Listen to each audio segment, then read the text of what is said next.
What's up, guys? I'm going to basically just do a quick predecessor tier list. It's been a little while since I've done something like this. The phase patches dropped. I've had some time to scrim, play a couple tournaments, watch some tournaments, and kind of think I have a really good idea of how the meta is and what's being played, what should be played, what I think is really strong, what I don't think is strong, and the reasons why.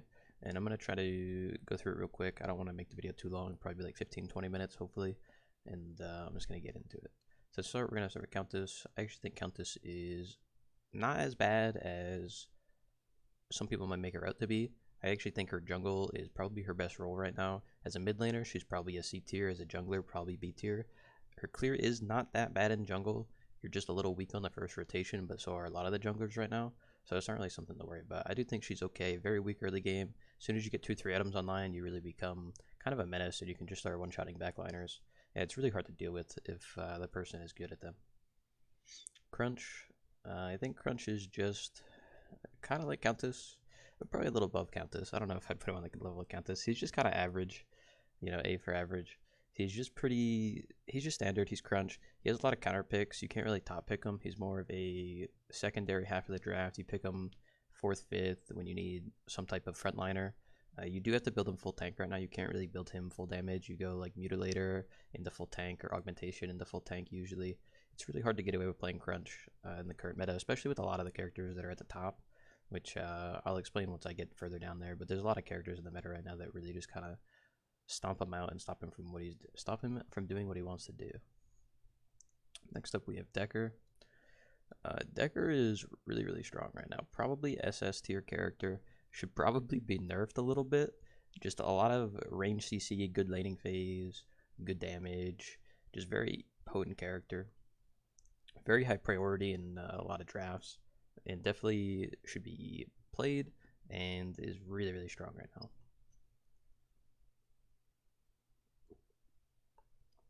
Next up, we have Drongo. Drongo got nerfed pretty heavy in this last patch. His ult range got nerfed. His damage got nerfed across the board. His gag grenade, the silence, got the radius reduced. Even though he got nerfed a lot, he's still probably the best ADC right now. He's a little bit more on par with Murdoch now, but he is still incredibly strong. The utility he has, the lane pressure that he has, the ability to just straight up shut down characters like Crunch or Countess from being able to do what they want to do with the silence, on top of being able to layer that with other CC. And if you put him in a lane with any support, he's going to have a lot of pressure, and he's able to do a lot of damage. He's also very safe, CC immune, all that kind of stuff, which is really good character. Even after the nerfs, still probably the best ADC. Next, we have Feng Mao. A lot of people think Feng Mao is actually really bad. I think Feng Mao is probably above Crunch in terms of how good he is. He's a hyper clear jungler that likes to farm, and then late game, he can just one-shot somebody. Use dash, E, auto cancel, one-shot. He's actually not that bad. I would rather pick Feng Mao over Crunch. In most games, they do the same thing in terms of hyper farming, but he's more of the assassin style, and he's actually going to kill somebody. Crunch, if he goes in, he's just going to get CC'd and instant die. And you might say, well, Feng Mao does the same thing, but the problem with Feng Mao is that he farms faster than Crunch, and he applies more pressure onto the backline. He doesn't actually have to go in. He can just show face and stare at somebody, and they have to respect his positioning. If you don't hold your stun, like if you're going on a backline, they have a Decker. If the Decker does not hold her stun for you, you will one-shot somebody, and she has to respect that. So just for that reason, he's just simply above Crunch. The Faye. Faye is pretty weak in mid, I would say. Probably a B tier character. I'd probably put her above Countess, just because she does play her main role pretty well. And you do pick her as, like, you know, Gideon or Howitzer gets banned, and then the Faye's kind of like your next two options with Gadget and Bellica over there. Like, one of them's going to get taken, and then you kind of get left with two options. The Faye's one of those options that you might pick. Just really weak against Reclamation. A lot of cleanses being built, you know, Liberator, Epoch, Brutalax, Witchstalker, all these things just really hard counter her. But her laning phase is really good, and she is good into one of the best picks in the game right now, which is Howitzer. And she just has a really strong lane against that character. Very easy to hit him with the E, very easy to poke, very easy to get lane pressure and potentially solo people. Definitely a character that you can carry with if the support does not clear Reclamation. If they do, you're basically playing with 3 abilities. And then we go to Gadget. Gadget's just Gadget. She hasn't changed much. Weak early game, strong late game. Can be played mid or off lane to effectiveness in either. She is still a counter to Gideon. If the other team picks Gideon, you want to play Gadget into it. It's pretty good.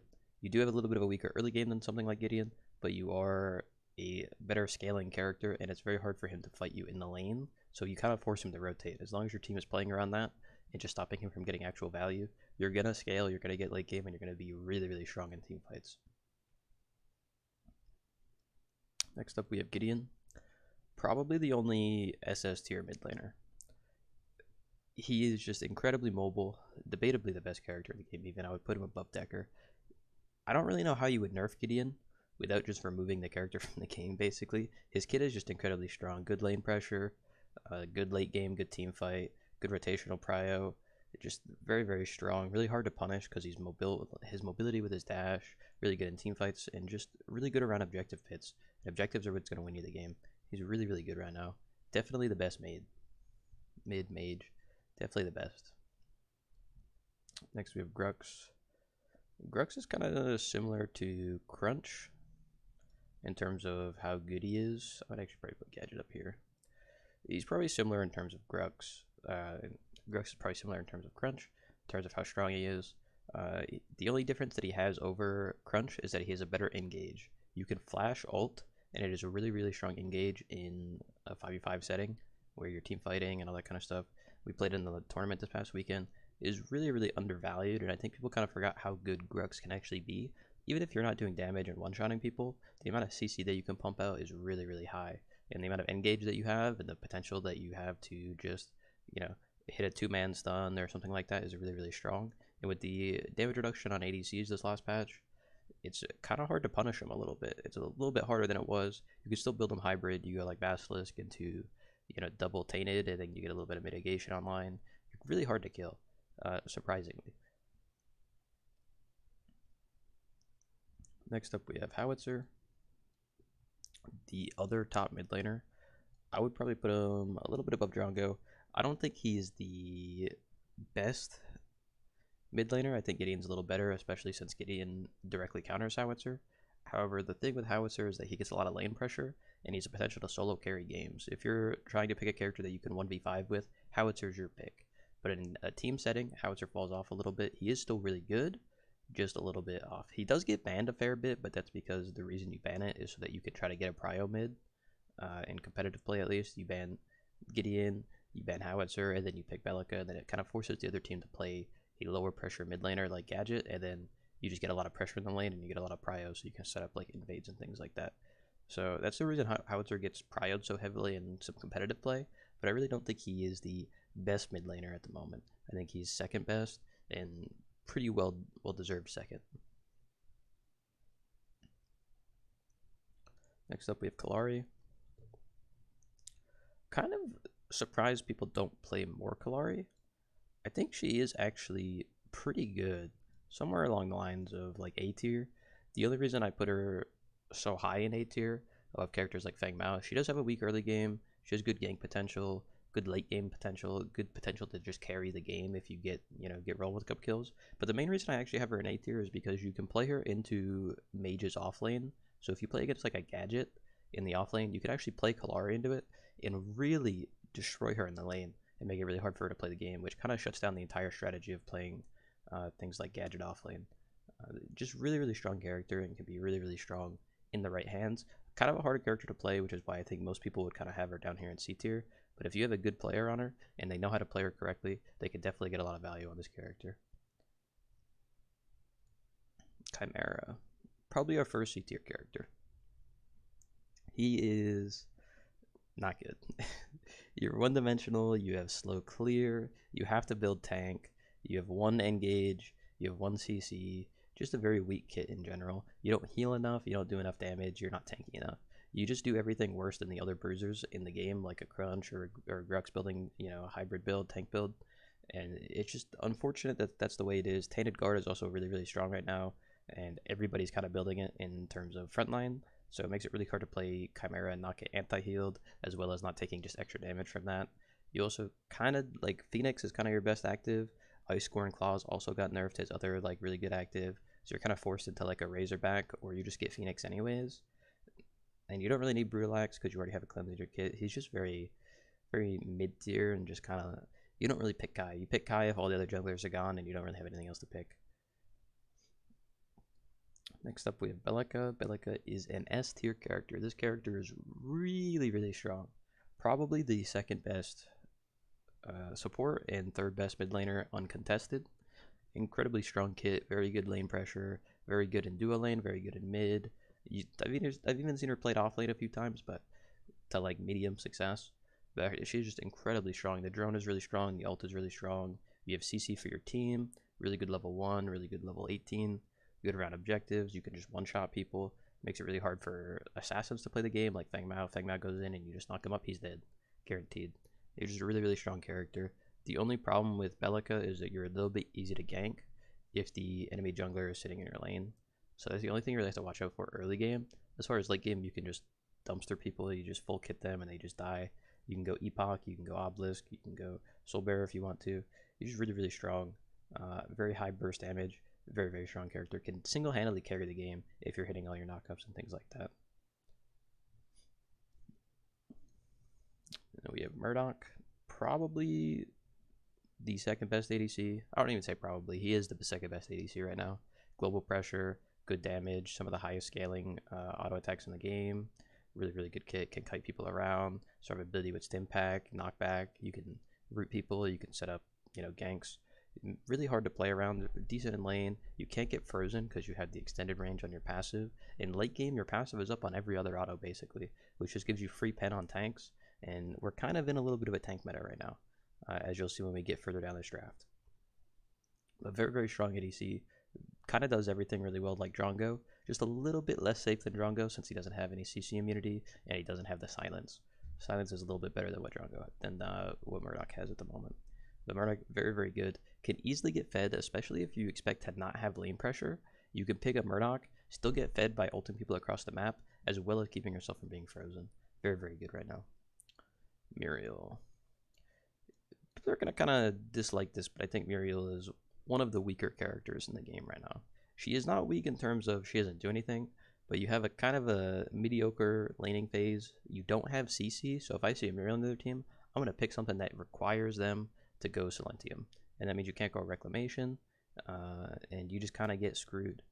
If I see a Muriel on their team, I'm locking in Feng Mao, I'm locking in Crunch, I'm locking in these characters that need CC to shut them down.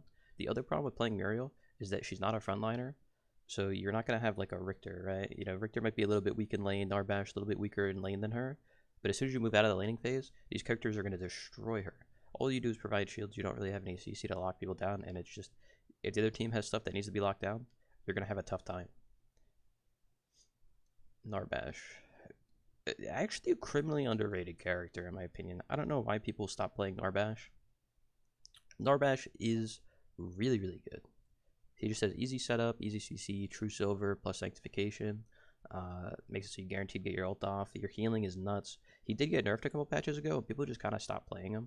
I don't really know why. He is really, really good still, and I kind of hope people start playing him more because he is really, really strong. Especially around objective pitch, you can win fights, then you can go do the objective after because you have healing, and like he's just really, really good. I don't know why people just think he's just unplayable now. I don't know what it is. I couldn't tell you the last time I saw Narbash in the past 2 weeks. It's insane. Outside of scrims, of course. My team plays Narbash quite a bit, but he is just really, really good. And I don't know why. People just think he's bad for some reason. But it's okay for people to be wrong, I guess. Next up, we have Rampage. Probably the second best character on the list currently. Really, really strong. One of the fastest jungle clears, one of the only characters in jungle that can solo frontline easily, which allows you to play stuff like Gadget offlane. Good setup, good CC, good damage, very, very tanky. The ult is insane. You're just really, really strong. Just has everything in his kit. He even got nerfed a little bit, but he's still the best jungler probably right now, uncontested. Just does everything you need from a jungler. Next up, we have Richter. I said this last time when I did a tier list. Richter's kind of just hit or miss. If you're hitting everything, he's nuts. If you're hitting every pull, he's insane. I do think jungle is his best role. He did get buffed in this patch.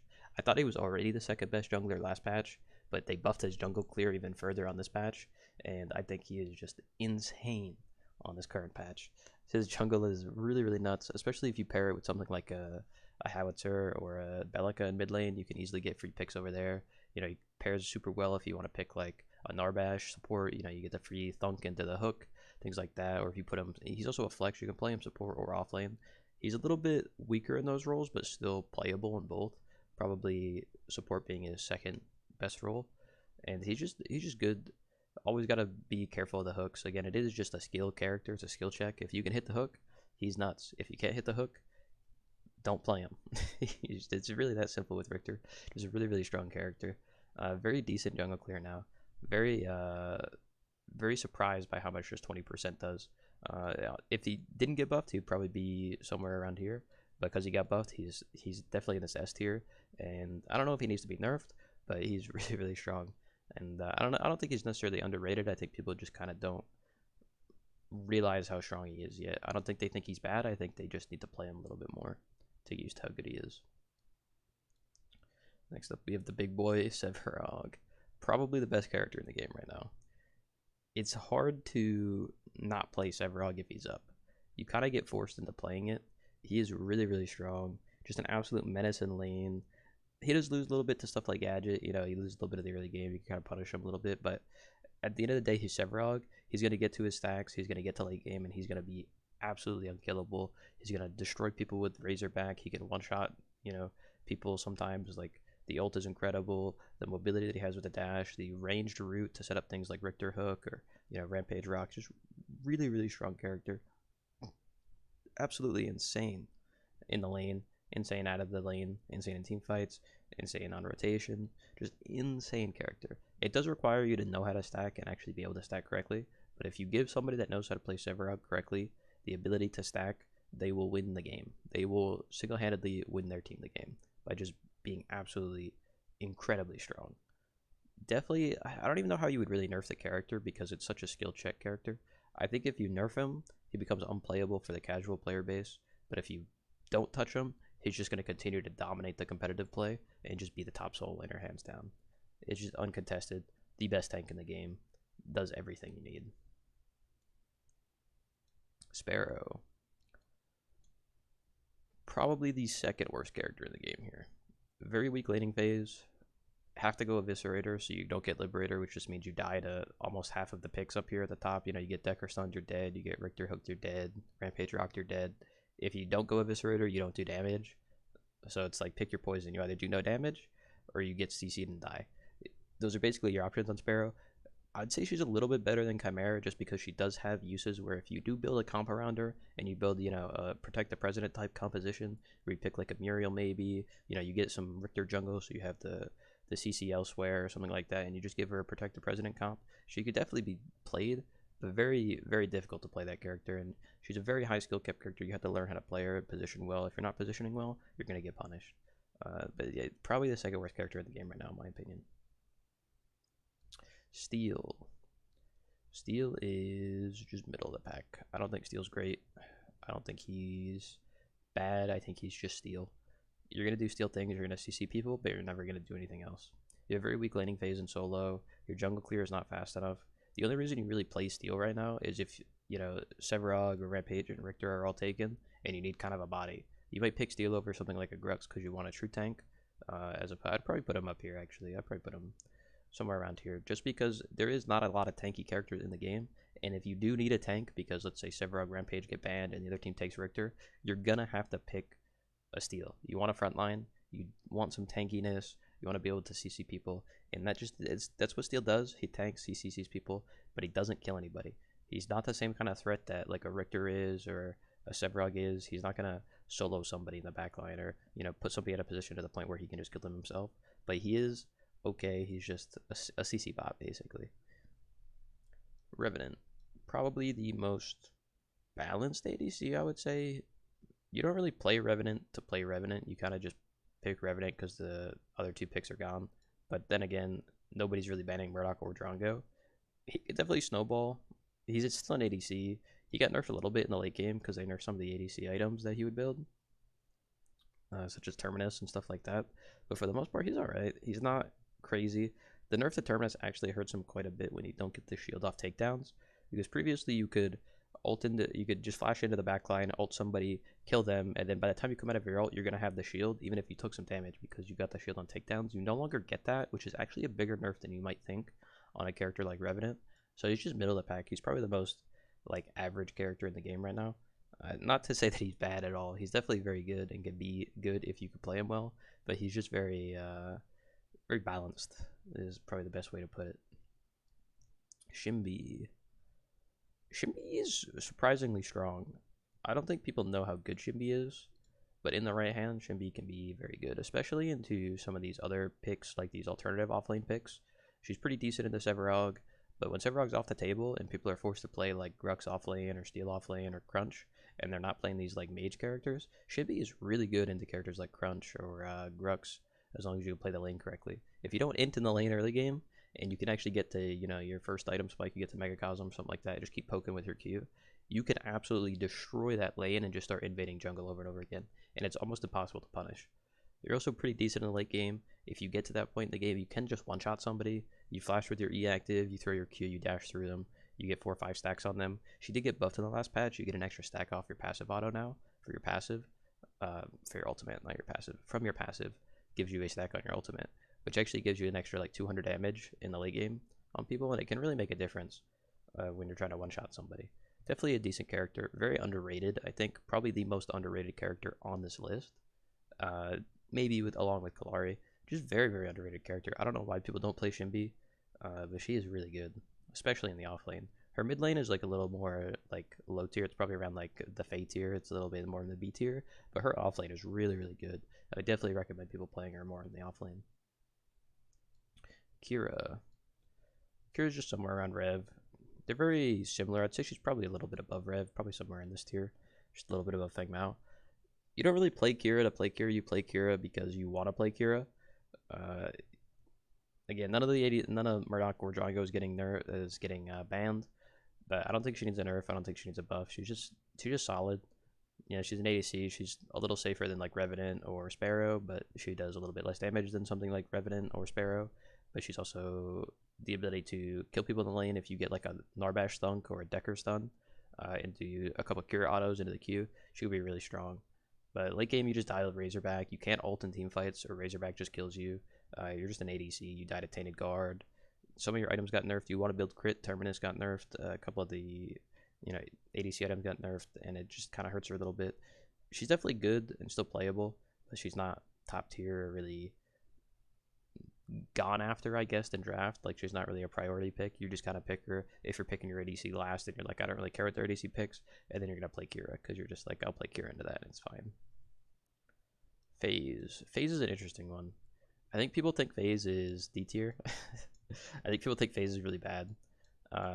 In public match and quick play, probably is a D tier character, but in terms of like actual competitive play, I think she's somewhere around Muriel. I don't know if she's really above or below. I'd say she's probably a little bit below Muriel just because she doesn't have that global pressure. But I think if you get out of the laning phase, her laning phase is very weak because she doesn't really do any damage in the laning phase. But if you actually get to the late game, your late game teamfight is not that bad. The amount of abilities that you can give your ADC, it's basically like your ADC just has 2 extra items on at all times. You build Marshall, build Requiem, plus your ult and your passive from the link, all that kind of stuff. It's actually really not that bad. And when you play against the phase, you have to respect the phase. If you don't kill the phase first, she's going to pull whoever you're on out of the fight, and you're not going to kill that person. And I think people just don't really know how to play phase. And I think the people that play phase are not very good at phase. But if you have somebody that knows how to play it and play it correctly, she could actually be pretty decent. It just requires a little bit more thought process than some of the other supports on this list, like Richter, Decker, Bellica. Just requires a little bit more thought process. But that's it for this list. I appreciate everybody watching. Let me know what you guys think. If you think what I think is accurate, or if you guys think some stuff is a little misplaced, just let me know. And if you like more of these type of videos where it's just YouTube specific, where I'm just talking, just let me know, and I'll try to get some more of them out there. Thank you for watching, and I hope you have a good day, evening, night.